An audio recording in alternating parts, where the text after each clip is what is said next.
And people talked about this thing about a mission and a vision. And to me, when I started it, that was just um, something people put on their websites to look nice. And so I didn't have that, and I didn't have it for a long time. And um, eventually I came around to like, hey, I need something to work from that I come back to when I'm questioning what I'm doing and which direction I go. So um, there's been a shift from just starting it as, hey, this is a way for me to make money, to this is something that I find fulfillment in. And also, this is something that I'm bringing other people in because there's opportunities for other people. And then I never wanted it to be just my thing. I wanted to have a community that I worked with and a group of employees that, we built this and made it better together. I'm Brandon Reed, and you're listening to Ready, Set, Startup, a podcast that brings you industry-tested perspectives from leaders working in all areas of the startup lifecycle, so you can learn from the wisdom that they've gained over years in their fields of expertise and apply it in your own entrepreneurial journeys. Let's get into it. On today's show, I'm talking with Erik Stanley, founder of Trail Roots. I love hearing stories from founders whose companies started purely out of them just doing what they love to do. And that's Erik's story. He loved to run and was incredibly gifted at it, so he turned that passion into a business. What started as a small running group in Austin has now turned into an organization that puts on races and other events throughout Texas. They have coaching, strength training, and continue to host the group runs that got everything started. Through the process of transforming this passion into a company, Erik has learned many valuable lessons along the way. Lessons that anyone on their entrepreneurship journey can resonate with. We start our discussion with Erik staring blankly at a wall of shoes in the running store where he was an employee, as he started to form the early versions of what he'd eventually jump off and create. Yeah, so basically I started my company 2014, but was doing something in a similar industry. I worked at actually as a running store, and through that whole 5 years after college, I was working there competing post-collegiately, and I really didn't love everything that I was doing, all the parts of it, but there were plenty of days where I was like, why God am I doing this today? Why am I staring at running shoes again? And how long am I going to stare at running shoes? And I just came back, this thought of like, you're here for a reason. Just make the best of it where you are right now. And so I just kind of developed relationships. And then when it became time for me to leave where I was, I was kind of at a point where I needed to decide if I was going to um, go teach. I was interested in teaching and coaching high school. And but then there was part of me that was really interested in starting my own company, a coaching business, and it was kind of that leap. I knew that it was likely if I didn't start it now, or if I didn't start it then I probably wouldn't do it later. Um, and that was really the fact, like what I decided. Like, okay, if I can make what I was making before, which wasn't a lot, it was like $30,000 at the time, which at first to me seemed a lot until when you're on salary somewhere, then they want you to work more. And so I thought I'd give it a shot, and I reached out to a couple friends that were in the industry that had other um, running stores or triathlon stores, bike stores, and got a lot of positive feedback from them, which was encouraging because I wasn't getting it from the owners of the business that I was with. I think that was probably the one thing that was keeping me from wanting to start my own business, was losing relationships with the people I had at the current business. Because I it had a was lot a of friends. competitor to the business you were working at then? Right. Okay. So, and they were known for kind of like if you did anything to compete with them, then they would just Yep. cut you off. And that was hard for me to see, but I also knew deep down, I was like, if I'm going to make a decision based off of fear, then it's probably not going to go the way I want. And I need to make decisions that are inspiring to me. And, and if these people are wanting to cut ties with me for wanting to do this, then, this wasn't a malicious thing. I wasn't trying to come after they're people Mm. that these relationships probably wouldn't last anyway, Mm. and so I just decided like, okay. But it was really hard for me because I had a lot of loyalty to those the owners of the running store, and they coached me, and they were kind of like family. And so, Yeah. um, but that was really the biggest jump I had to make was Yeah. being willing to let that unfold as it needed to, and Yeah. it wasn't easy after that. They were somewhat malicious Mm. with different parts of me moving on, but Mm. I stuck to what I agreed to when I left. Like I wasn't gonna take their clients. I was just gonna make it known what I was doing, and people could decide to follow or not. So um, that was really it. And I just one of the people that was encouraging me to move on and start my own thing. He opened up his shop for me to start our runs from, and that's what Trail Roots started out as was private coaching and small group runs. And so we would take people all around Austin on the trails, and that's something unique because we have a lot of trails in Austin, but a lot of them don't have maps. They don't have um, ways for people to navigate while they're on the trail. It's kind of, I would say, it's scary to a lot of people, even though you're in the city. People they get scared when they're by themselves. They're in the woods, and they get afraid of being lost. And really, you're less than a mile from a house at probably any given point. So Um, and so that's what I was doing a little bit at the other store. But I wanted to give more options to the people that I would be coaching, and having different price structures, not just like a one size fits all thing. And that's how I started it, but mostly private coaching, which at first was nice because it was a lot. I was making a lot more money than I thought I would, but I also had to be doing everything, which is when you're starting your own company. That kind of answers what my next question was. Is okay. So it's 2014. You decide to go, and there's a lot of complexity there, Eric, as you mentioned, of like especially if you're headed into something that is in an industry that competes. I mean, there's so much in relational complexity. So there's things to navigate there. But you're doing that. You're launching. And tell me, did you decide to go into that business? You had said you were wearing all the hats. So were you doing it alone? Did you decide to start with a co-founder? And why'd you make the choice you did? Yeah, so it really was just this is what I knew so far. I'd done personal training for my mom's company in high school and college, and then I worked at the running store partway in college and after. So it was like this was just going to be. I just saw it as a way to make money. It was going to be a job for me, Mm. and so I didn't have. I don't know that there was necessarily a lot of value to it because it was just going to be me putting in the time. I didn't have to go buy a store. It wasn't gonna we weren't gonna have a brick and mortar. It didn't take a whole lot of upfront equity. So um, my wife at the time, our agreement was that I would make the same amount that I was making before, and if I didn't after a year, then I would do something. I Mm. would. It's funny to think that being a teacher, I was going to make more money, but Yeah. that was that was the deal. And so yeah, I had um, no other business partners. I had my brother was a web developer, so he helped me with the website, Okay. and then from there on, I just kind of bounced around with. I spent a few years kind of building it, and then I start to spin my wheels.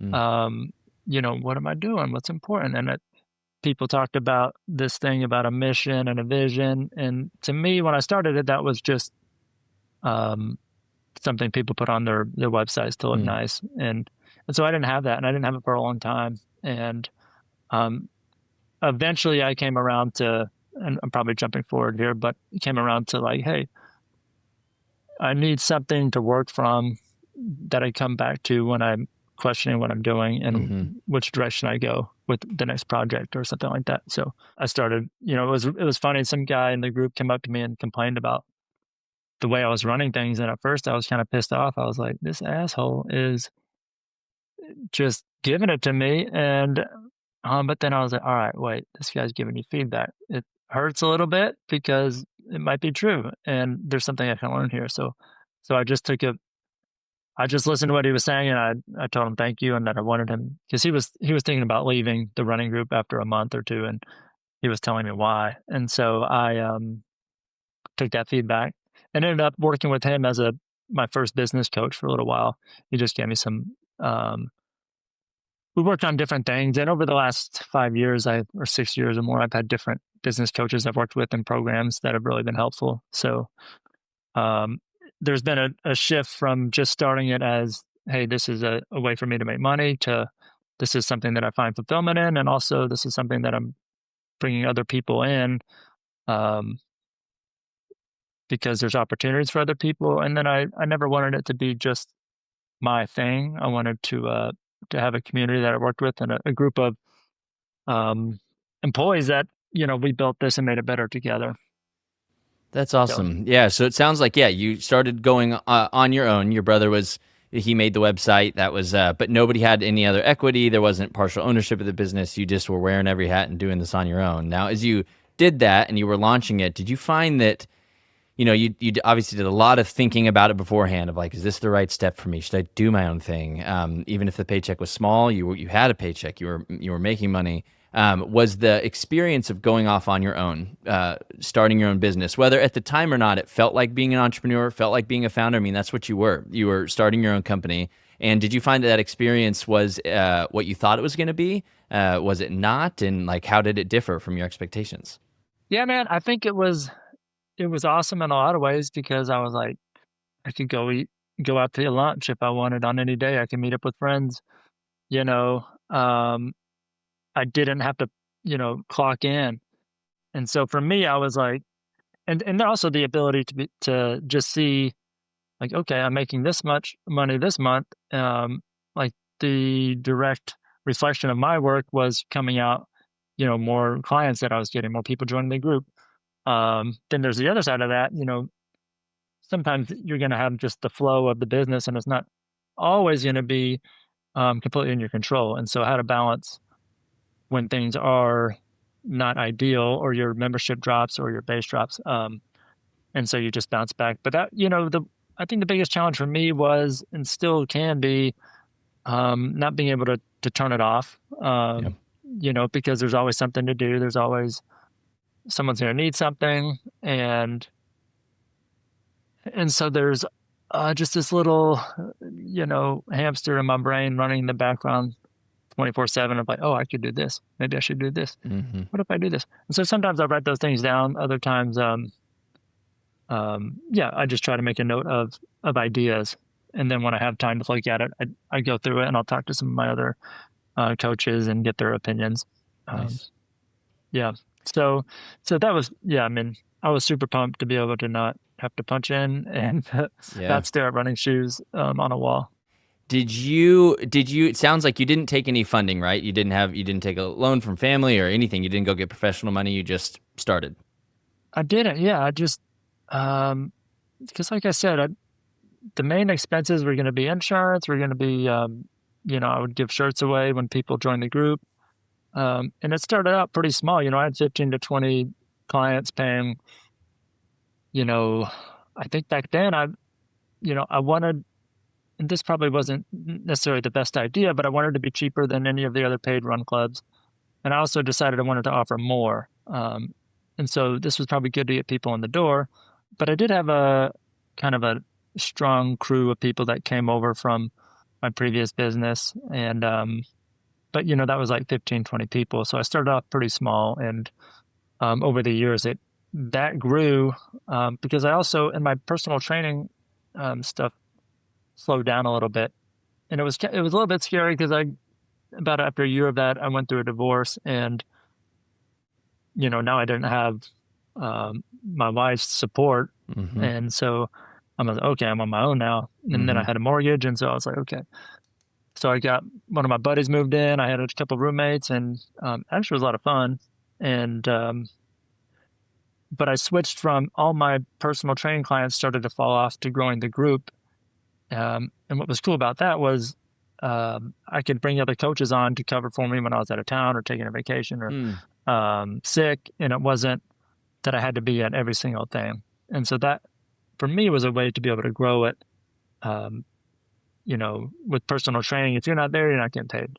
Right. Um, you know, you can charge more per hour, but I'm like, oh, if I already can get 30, 40 people on a run, then you're going to be making about the same amount. So What were you doing early on to get? And it sounds like you had an initial contingent come over from what you were doing before. But what were you doing to grow the people that in your group? What were some marketing or sales or just some kind of strategy you got to get more people? it was pretty much word of mouth. And, Okay. I was just fresh out of college. I had, was still running pretty fast and was winning races around Austin. So I would just put on my company's logo on Nice. all my race shirts. Um, I won some big races around town, and so I would get the newspaper for stuff like that when Yep. people read the newspaper. It's Yep. funny. Yeah. That was like 10 years ago or Uh-huh. 15, whatever. But yeah, so then I'd get on website stuff, and I don't think really Instagram was going on that much. So it was just trying to get the members in the group to bring friends. Yep. I would do once a month, like bring a friend day. I would offer incentives, and I to the current time, I haven't.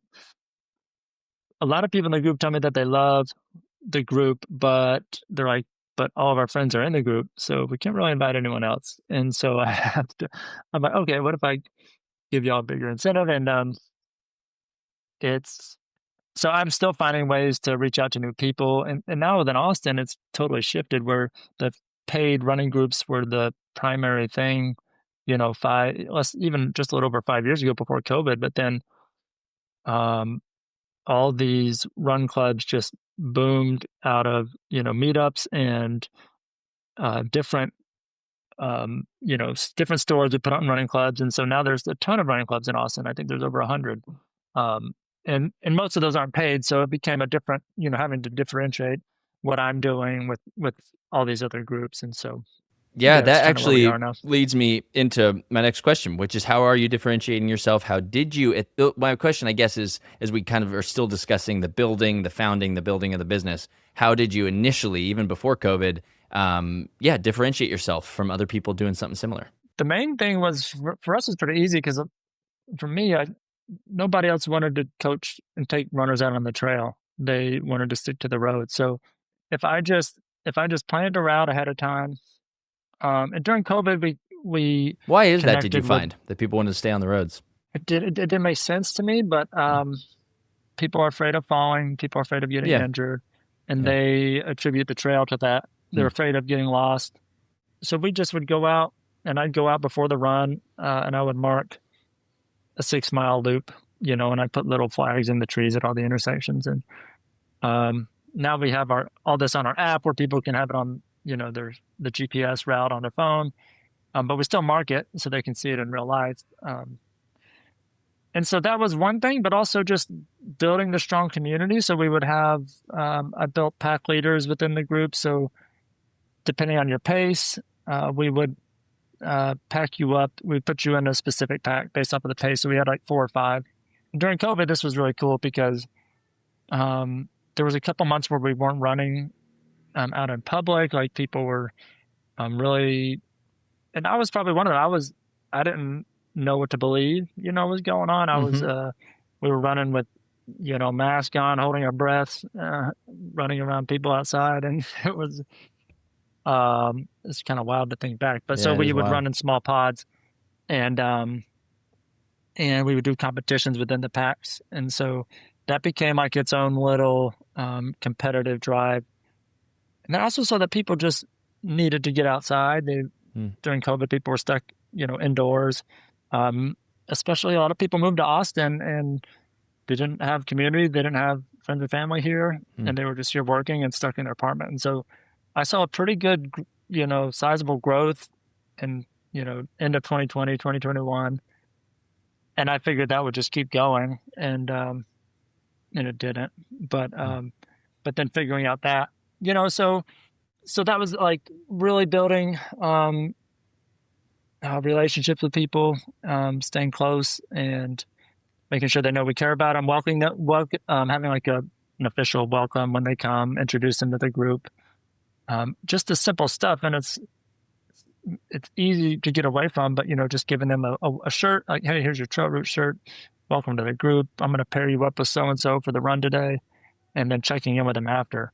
But that's really the main thing. And it was funny because some people would call and they would just say, "Oh, the other run clubs didn't return my calls," and I'm just like, "Oh, wow, okay, that's really all it takes is returning a call to get some people."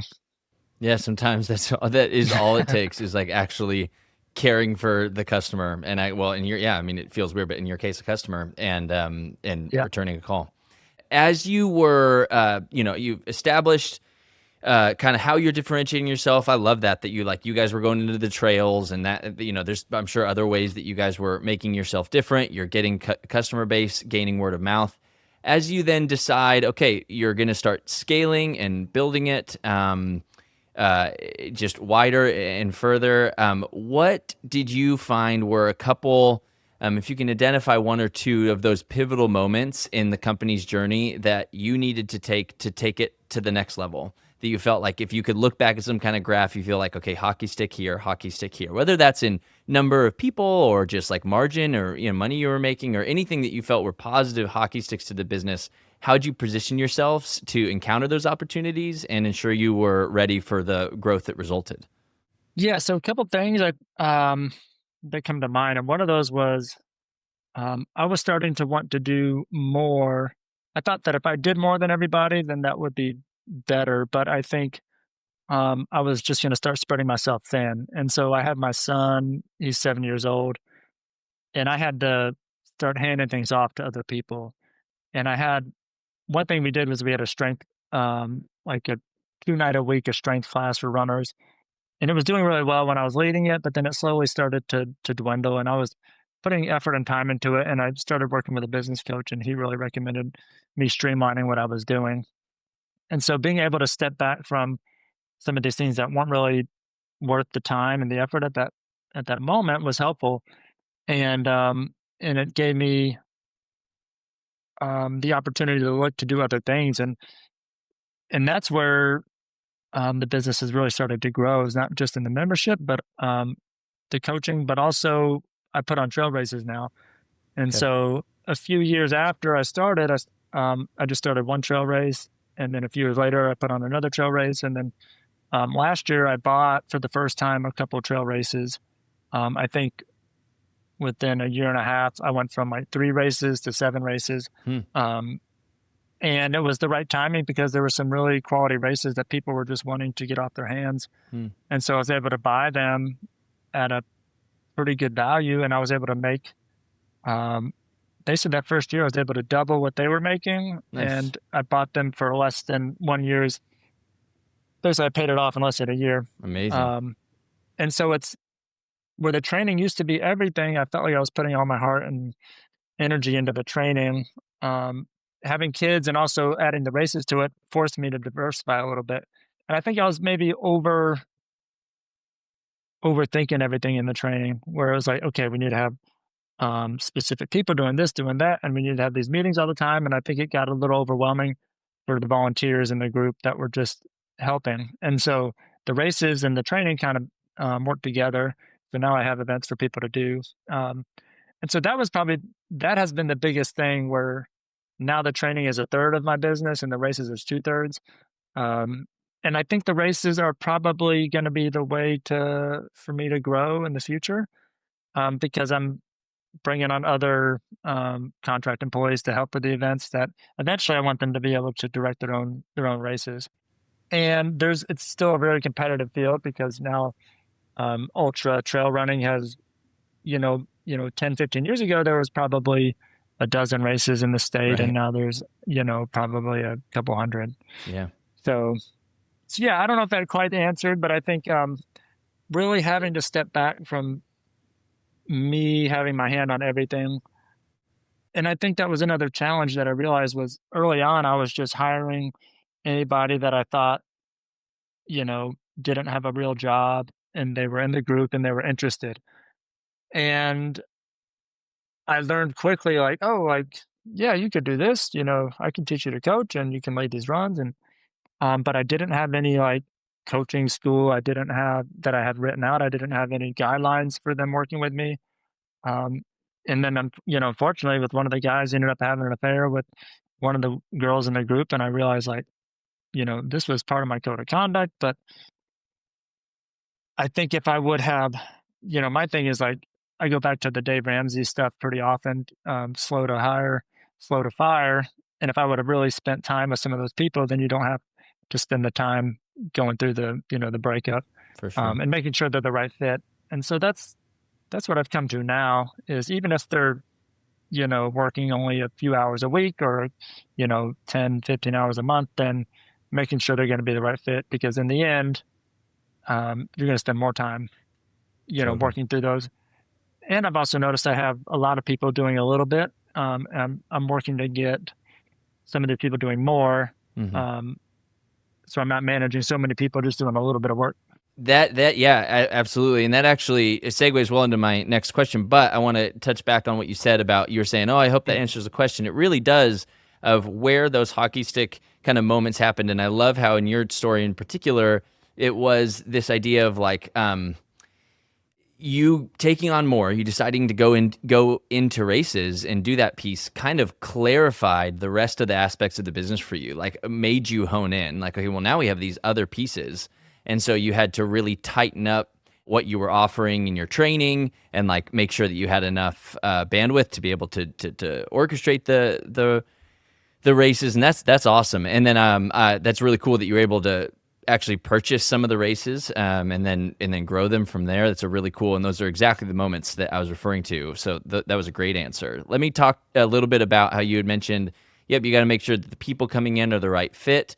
Well, what is this fit that you're establishing? My question here that I'm after, that I love kind of providing insight for my listeners who are often founders, when I talk with other founders, is when you start growing, you start bringing in more people. And as you do that, it's really tough to keep a hold on your mission and your vision. We said those two words earlier. It's really hard. Now, whether you have that articulated or not, there is an ethos to you, what you're doing, what your company is. And how, as you grow, specifically how, as you bring other people in, how did you find yourself being able to maintain that mission, that vision, that approach to what you wanted to do, how you wanted to come off, what your brand was, as you grew? How'd you keep that intact? It's something that I tend to come back around to. I'll start getting caught up in the weeds, and then I'm like, oh, what am I doing again? And then it's like, okay, come back. I haven't had to hire. I've just started. I've just brought on a new guy. But basically, for me, what it is, when I started working with that business coach, I did. It took us a while, but we got a mission and a vision, um, and the values and all those things, and so it really helped me come back to like, hey, what am I doing here? And when I'm working with a coach too, one thing that is important right now is that, hey, no matter what, like we got to support each other. And one of the challenges I see with my business is that everybody is friends. They can get close, and then it's easy to for other coaches to want to talk with other athletes in the group. And I said, like, hey, look, like, if you're frustrated with something, like you come to me to talk about it. Like it's important that we stay on the same team because if not, then that's not a good business. Like if you're not supporting, you know, what I'm doing, I need you to, if you're not happy about it, let me know so we can talk it out. And so I've had to have a few of those conversations, but for the most part, it's also like looking at what they want to do long term. How much time do they want to put into this? Um, and now we have a little bit more of a coaching school that they Hmm. go through, and um, I just got to get a vibe for them too. And so I've noticed I was hiring a lot of people that were um, somewhat introverted for a while, and um, we would get into some of the coaches' meetings, and I would just be like kind of the only one talking. And I'd ask for feedback, and they'd just be like, whatever. And I was like, this is kind of a dud. Like, Distance I runners need, are a unique breed. Yeah. yeah, and especially trail runners, like, oh, I like to be with a group, but I like to run alone, Mm-hmm. and it's Mm-hmm. like, okay. So, the one thing that I think has shifted recently was my brother getting involved a few years ago when I started to buy the races.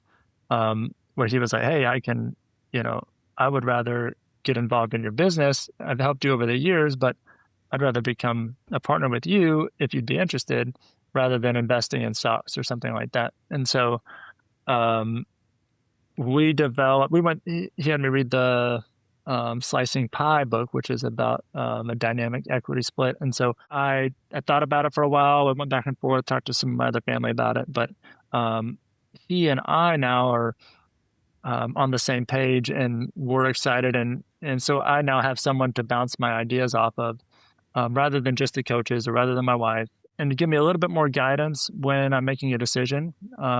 Because sometimes I just have one idea pop and I'm like, yeah, I'm going to go with that. But to be able to come back and say, hey, does this make sense? And maybe there's times where I still go through with it, but I can get his feedback on a business perspective because he's invested and he sees the benefits. Because, recently I've been like thinking about putting on another race, and he's like, well, the ones that you've have done really well on are these types of races. And so why would you go back to doing one of these other races that isn't as successful? And I'm like, well, I just need to make some money. But so just pausing a little bit and working to follow through with what's been the most successful.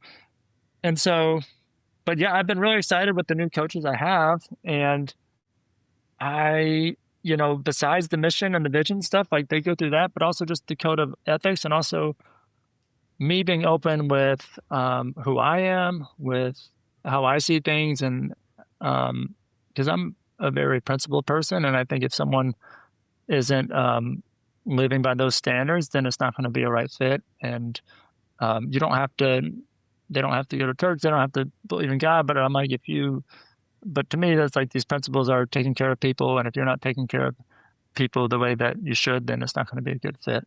Um, Mm-hmm. and they're not taking care of themselves, so it's kind of take care of themselves, take care of the group, take care of, um, um, be positive with the way we talk about each other. Yeah, I love that. And let's stick on this topic of hiring. This is something that I really like to dig into because this is, I think, a moment for a lot of founders that feels really overwhelming. Of you start to gain more traction, you find some sort of product market fit, whatever you want to call it. You start getting more people in your running group or more people buying your widget, and you realize, man, I can't do this alone. And you hit that point early on. You started having volunteers, you said, and then at some point started bringing on staff. You bring on a business partner with your brother. But as you do that, as you hit that point, that if you can remember back to that kind of that fork in the road, that nexus of like, okay, I can't do all of this. I need to bring on help. Volunteers is one thing, but when you bring people on staff and begin paying them, that's a really scary moment for a lot of reasons. People complicate things. Relationships are hard. But then it's also tough, especially as a founder, when you're maybe not making as much, and then you like take a hit of that small slice you were already taking that was smaller than you wanted. So if you remember back to that time in your business as you were growing, what advice do you have for other founders who maybe are right there, who haven't begun hiring others, or they're just starting to? Maybe they're Yeah. feeling like anxious and hesitant about that. What's some thoughts and advice you have for them? Well, for me, I was able to trade with people for a while, and so like, Mm, hey, you could do if you want to do this for nice. the group or work on this part of it, then I'll give you free, membership. And Hmm. I think that's okay, but it's also easy to get in the weeds there. It's easy to get I wasn't writing out contracts. I wasn't, putting specific expectations. And so I would just,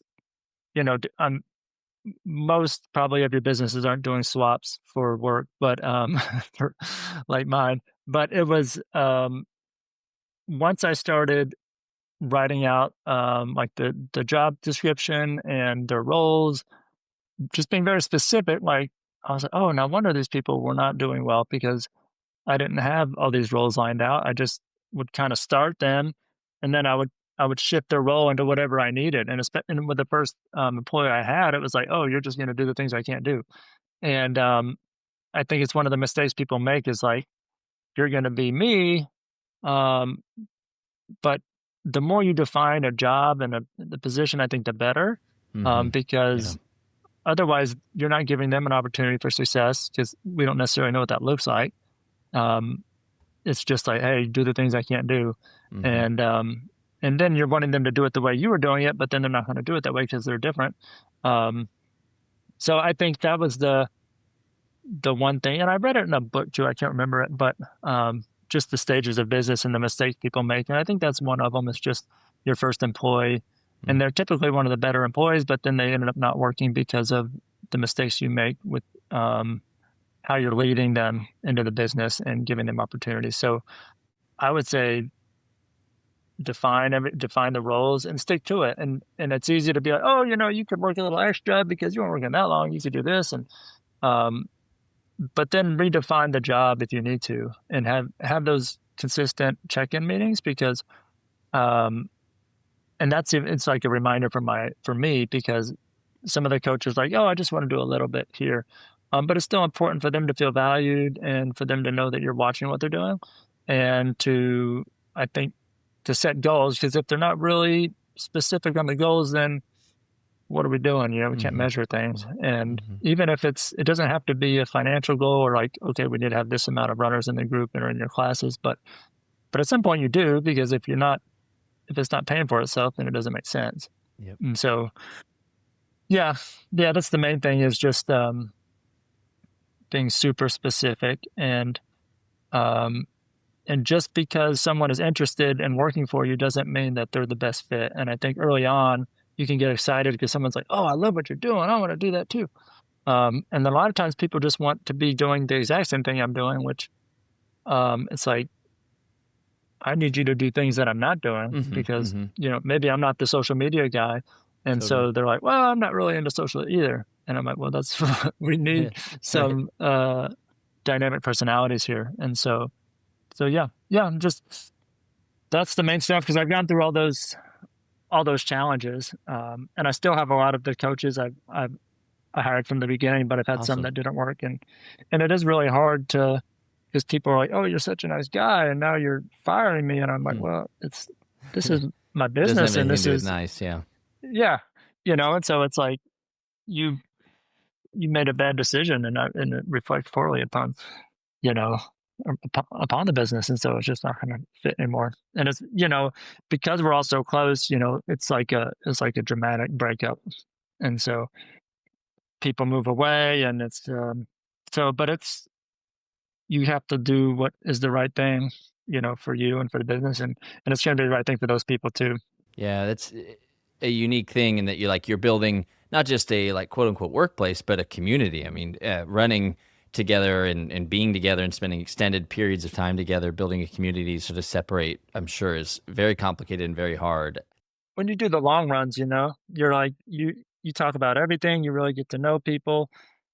For you're running for hours, and we have people training for 100-mile races, so they're doing 6 hour runs. So they learn out. They learn more than they need to know about people. I mean, yeah, the people that I would go on my long runs with, there were two guys in particular that that we were always at the same pace for our long runs and like still in touch today. I mean, you don't lose that. It's Yeah, so those are really it's intense, very long days and miles. Yep, for sure. absolutely. So in business as you're building, you have successes, you have triumphs, you have failures. So let's talk about a failure that still stings, something that just didn't go well, that still kind of sticks with you, and what'd you learn from it?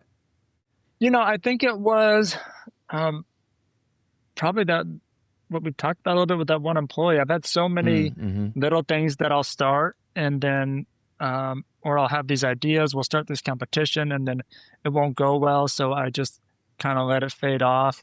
And I think it's important for me to commit to the things that I say we're doing. And Mm-hmm. that shows people that you care about it and that you're consistent. And so, but having I would say there was one running trip so I used to put on these running trips where we would go around the country, Oh, and it was cool. like we called them runcations. So it's a vacation where people go running in pretty spots. And we were in Big Bend, and um, there was one woman who was like, "I know these trails. You don't need to tell me about the map. You don't." And I was like, "Okay." Like she said, "I grew up here," and so I said, "Okay." And then we get towards the end of the run, and so I go around. I run.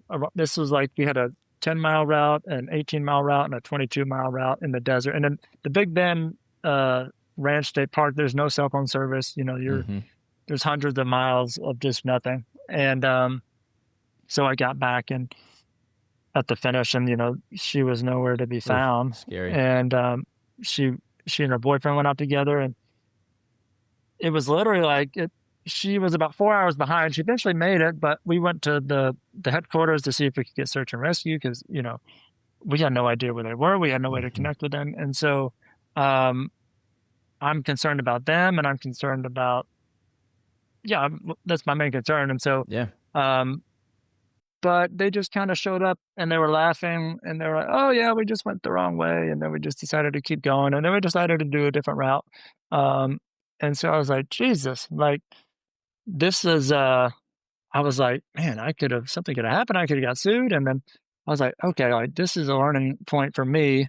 Um, no more of letting people tell you what they know. Like we're gonna sit down. We have a specific meeting, and everyone's gonna listen, and we're gonna go over the map. They're gonna get a map. Um, they're gonna know the rules of what we're doing. So it's not like, oh, I can decide part way, and yeah, I'm gonna go right, longer without telling anybody. But it was pretty scary for me, and that was probably the most nervous I've been with runners, but um, that was a big learning lesson. And from then on, and that's what sometimes they're good because you change when you're scared sure, of something like that. sure. So yeah, I mean, besides the hiring issues, that's probably one of the I saw that as a failure on my end. Hmm. From as a leader, I need to be able to um, not be talked into just going along with the flow, especially in an environment like that. So Yeah, it's always good that if you have a situation like that that is a scare, that you learn that in the end it ends up okay, and that you can retroactively yeah, fix your problem. Then they're actually being an issue, and yeah, forced into it. That's yeah. scary when you're Well, dealing that's with where I put people and on their health. my biggest race now. So if something would have happened there, who knows if they would have wanted me to put on a race there eventually. But yeah, I mean, fortunately for me, I didn't ever have to take out like any significant loans, or I didn't Hmm, have to take out any loans for the business. awesome. Um, And did I you catch it know, right that you and your brother are equity partners? That you guys split ownership of the business now? he has like a 5%. So Okay. he invested a little bit of money, and Okay. then it's like work equity. So Yep. each month we'll go through and look like he puts his hours in, and I get a specific set amount of hours pretty much based off of the training group and then each race. Um, and so that's really worked out well. Cool. But Yeah, that's the only yeah. And like so cash infusion you've had to do other than the business supporting itself. yeah, yeah. So Awesome. he just paid a little bit, and That's then great. and now each month when I pay myself, I he gets a little chunk of that. Have And you so ever considered, have you ever thought about getting funding and growing in a different way? Or is your thought with this business, the whole approach going to be, nope, we're going to grow as fast as what our cash flow can support? I think if I really needed, like, so if we wanted to buy, $100,000 race, Right. like we would probably need some funding for that. Um, and so that's part of developing the races I have right now Hmm. to get close to those levels. I think my last race, Big Ben, the revenue it was just over $100,000. How many people run in your biggest trailers? We had a little over 600 signups for that Holy one. moly. That's awesome, man. And so, yeah, and I bought some smaller races here around Austin, and then but the Big Ben Ultra has done really well. From they had maybe I think close to 400 before, and then we went to 500, and then to Cool. or like 475, and then over 600 last year. So um, it's exciting because it's just a totally unique place to Yeah. put on an event, Yeah. and it's totally desolate but beautiful. Um, and I think the limiting factor is lodging there. So, Hmm. but so if there was a race where it was like, okay, I maybe the turnaround would be a little bit slower, but there was a bigger, um, I know I'd be making more money in the end after a couple of years of paying it off, then I would consider it. Um, but my brother, every time I talk about something, he's like, I think you need to borrow some money because he's enjoying it, and we like working together. Um, and that was the big thing. Like we went through all of the potential problems that we would have beforehand. And even then he'll meet up, we'll talk, he'll be like, hey, do you think things are going well? What are your thoughts? And because one time I was like, man, I feel like I'm putting in my hours and my split isn't going up. And just saying, he's like, well, that's because you have so much, and it's not going to change that much based off of. So we talk it through, and so that we're always on the same page and working Yeah. together and Nice. supportive, and because it's a little scary to think about. Oh, I'm working with my brother, who's one of my best Totally. friends, and is this a good? People say don't mix business and family, but for before that Big Ben race, it was really cool because we just sat down and he helped me mark the trails, and then but the morning of, we just sat down and said a prayer together, just for the expecting of good that we were for that day, Mm. and it's a way to spend time with your family Yeah. in a meaningful way like that was cool. Yeah, that's really So neat. It is. It's tough to do right, but I just had an interview. It hasn't published yet, but just had an interview with someone when the whole angle of the interview was talking about she took over the business from her dad, and mm, most of like the leadership team and throughout the business are all full of family, and like how to navigate that, and if you can do it, the richness of it, but how, and really what it comes down to, and at least in her estimation, it sounds like yours too, is like just open line of communication. Make sure that resentments aren't growing. Make sure you guys aren't making assumptions that are misassumptions, and then you guys are misaligned. You guys are keeping things, you're talking and keeping the line of communication open, which it sounds like you and your brother have been able to accomplish, which is great. yeah. Well, and then like we joke sometimes, and then if we say things a few times jokingly, then we'll bring it back to each other Yeah. like, "Hey, you said this a few times Uh huh. jokingly. Is there Uh huh. something behind that?" Right. Um, and so that's cool, like when we recognize that, Totally. because guys don't. Sometimes we beat around the bush. I got a couple closing questions here for you, Eric. One would be: imagine that you woke up at the start of all of this, at the start of your whole entrepreneurship journey, and you were somehow able to retain the knowledge and experience that you have now after these years of doing it. But you're there at the beginning. What do you spend that first week of your fresh start doing? Yeah, I mean, I think I would have done what I did after about 6 years or 7 years of having my business, and that would just be um, going through a short business school, and really defining the mission and making that basically the cornerstone of what I'm doing. There were so many years where I just found myself enjoying what I was doing, but then I was like, what am I? Am I doing the same thing? Am I going to be doing this every day for the rest of my life? And I feel like I'm just caught in the weeds. And so um, I was doing a lot of things that probably didn't fit, and just to kind of just to stay busy and to feel like I was succeeding. And so dial on that the mission, and then your goal is your vision. Where do you want to see this in 10 years? And that was something that was scary for me. Hmm. I struggled with that in college with my races too. Like when my coach would say, you know, just vision, like runners could envision themselves in the race and envision yourself winning and envision this. Like it was hard for me to do that. Hmm. And I just never did. And I would kind of get spiritual. I say, well, I'm going to envision, you know, it's going to be a good race. I'm going to do the best I can. But the specifics of coming in this place or in this time have been a challenge for me. And I think even within the business. So Hmm. setting some tangible goals and directions. And when I've done that with my races or with anything, I've noticed when I set a specific goal, maybe it's okay, I want to grow this race by 20%. Um, and then I line it up with a plan for that because it's easy to just set the goal. And I've done that many times and then I don't get it. And I'm kicking myself, well, why didn't I get it? And why is this not happening? It's because I didn't back it up with any kind of plan or any action. So, um, um, having all that with the mission and the vision, and then um, having that backup plan so you can tweak it as you go. But if you have a mission that you're passionate about that fits, and then you can fall back on, then you can really much more easily decide what to do and how to navigate your business. And when you don't have that, you're just kind of, I think you just get caught up in the weeds because you don't really have. It's like throwing darts in the dart. Um, and so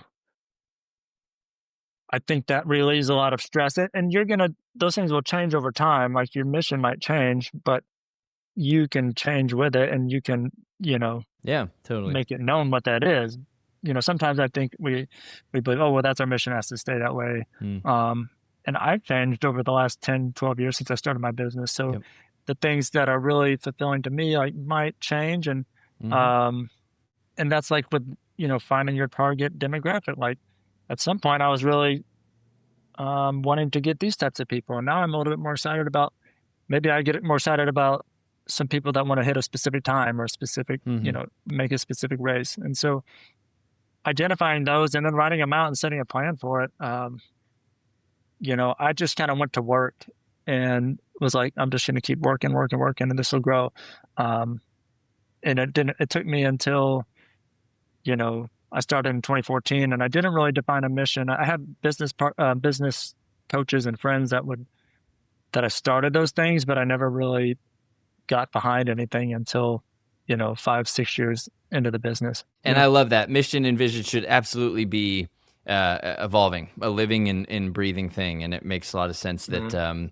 until you found a way to even get that, articulated at first, that was tough going. And that's something you would really focus on early. If you could start all over, it makes total sense. Well, and it's hard because you're like, oh, I need to be well, I'm just coaching people. I just need to coach people, and Yeah. I need to, Yeah.